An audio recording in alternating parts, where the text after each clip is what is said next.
must have been 2002, in that little hamlet that's in the film, I got a call out of the blue to say, we have been protesting for 1 year against Coca-Cola. Will you come and celebrate our 1 year anniversary, which was on Earth Day. They started the protest in 2001, Earth Day. And partly because, I didn't know where was Plachimada. I had no idea why they're fighting Coca-Cola. Out of sheer inquisitiveness, I decided to travel to this very remote village. And when I arrived, I found 100 women and children largely, and a few men, and 500 policemen at the gate of Coca-Cola. And I said, they will be massacred if the world does not know. So I started to bring support to this movement. The first thing I did was ask who were the people, who were the political parties who were powerful in the local village. And I called up the boss of the party. And I said, aren't you ashamed there's this group of women fighting alone when the whole village council should be with them? So the village council came on board. We created a team of lawyers who would fight these cases. We went to the media. The event that has been filmed is when, I think, Jose Bové, Maud Barlow, really famous activists, we took them there. So, and I would do this every year, so it kept visible. So the political support, the legal support, and global citizen support combined to support this local movement and gave them strength. And that combination is what led to the closure. A new committee has just announced a fine for Coca-Cola for the damages they have caused. And it's millions of dollars. And it's being calculated very accurately and scientifically.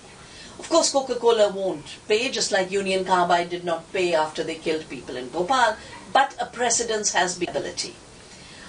On the issue of what damage do they do, and do they do it only in India? No.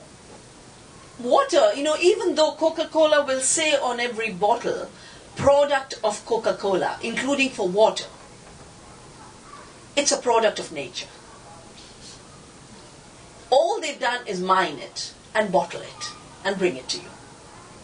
Now, when they sell the millions and millions of bottles every day, everywhere, every plant of Coca-Cola mines the equivalent of 1.5 to 2 million liters. And every liter has a water footprint of 7 to 10 liters. It destroys that much water. And it's not just the mining, there is pollution. Because the interesting thing is, India actually threw Coca-Cola out in 1977. Fraud in accounting. They were stealing millions of dollars in terms of taxes and not paying the government. We had a very strong Minister of Industry who shut the plants down and said, you leave the country. But 77 was another time. It was pre-globalization. So we didn't have Coca-Cola till globalization arrived, when they came back. So they haven't existed too long, but they set up many plants. And we created a network as a result of the movement in Plachimada. We created a network and we created a movement which was called Coke, Pepsi, Quit India. Now, the call of Quit India is something the British heard from Gandhi in 1942. Gandhi told the British, quit India.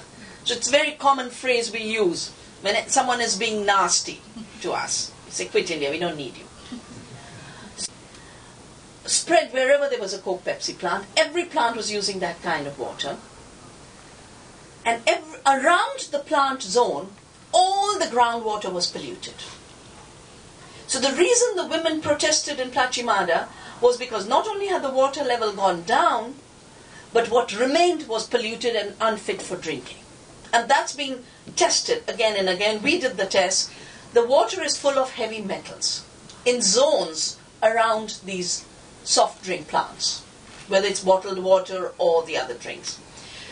Because what they do is a trade secret, they don't tell you what are they really doing. My own guess is the source of pollution are two. One is when they suck the groundwater out, they do reverse osmosis. And the reverse osmosis intensifies the concentration of heavy metals. So you get very high doses. I think their very processing system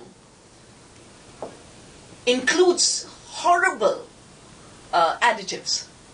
Like they add in hot weather, they add phosphoric acid to give you the ting on the tongue, you know. They give you, it's called the kick. Phosphoric acid.